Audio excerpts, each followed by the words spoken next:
Nasib Richard Eliezer sebagai anggota Polri akan ditentukan dalam sidang kode etik. Sebelumnya Kapolri menyebut ada peluang bagi Eliezer menjadi anggota Polri setelah divonis 1 tahun 6 bulan penjara dalam kasus pembunuhan Yosua.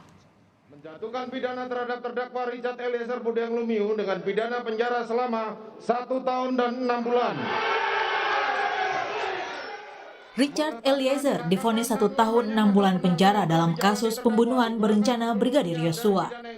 Perannya sebagai justice collaborator atau penguak fakta menjadi pertimbangan hakim dalam menjatuhkan hukuman di bawah 2 tahun dan jauh dari tuntutan jaksa penuntut umum.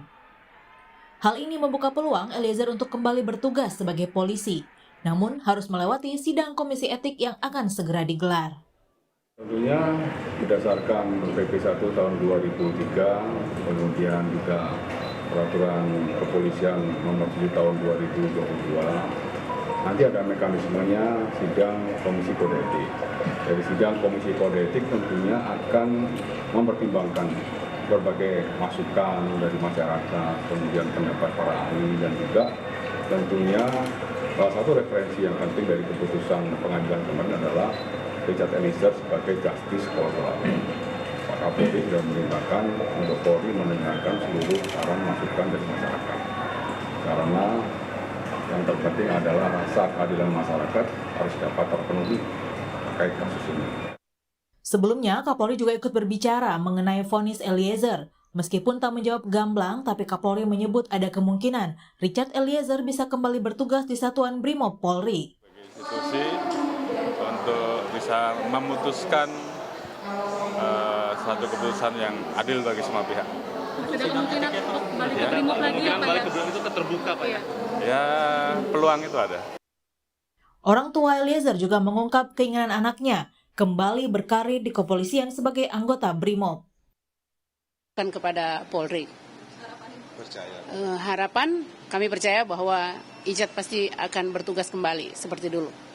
Semuanya harapan kami, semuanya berjalan dengan baik. Sesuai dengan harapan kami orang tua, harapan Eliezer juga masih seperti bisa kembali bertugas sebagai seorang anggota Brimob. Pasca vonis 1 tahun 6 bulan penjara pada Eliezer dinyatakan ingkrah atau berkekuatan hukum tetap, LPSK masih memberikan perlindungan pada Eliezer. LPSK menyebut perlindungan pada Eliezer masih berlanjut bahkan setelah kasus selesai disidangkan. Selama hasil evaluasi LPSK menemukan potensi ancaman, perlindungan itu tetap diberikan. Bahkan urusan makanan Eliezer selama ditahanan juga masuk dalam radar perlindungan LPSK. Itu adalah berkaitan dengan keselamatan jiwanya. Nah, dalam beberapa kasus, dalam banyak kasus kami itu memberikan perlindungan tidak hanya sampai kasus tersebut inkrah atau berkekuatan hukum tetap. Nah, jadi kami akan memberikan perlindungan sampai orang yang kita lindungi ini memang benar-benar aman. Nah, kita memang akan mengevaluasi gitu ya. Akan kami berikan perlindungan secara fisiknya termasuk tadi ya soal makanan, bahkan kita juga pastikan bahwa makanan itu LPSK yang akan menyediakan, termasuk juga CCTV di dalam rumah tahanan itu. Sementara itu, Kejaksaan Agung menegaskan tidak mengajukan banding terhadap vonis Richard Eliezer. Maka vonis Eliezer telah berkekuatan hukum tetap atau ingkrah. Kini publik menunggu nasib Eliezer di kepolisian. Dari sidang etik nanti, Eliezer akan diputuskan apakah dipecat atau dipertahankan sebagai anggota polisi karena menjadi penguak fakta dan korban perintah atasan. Tim Liputan Kompas TV.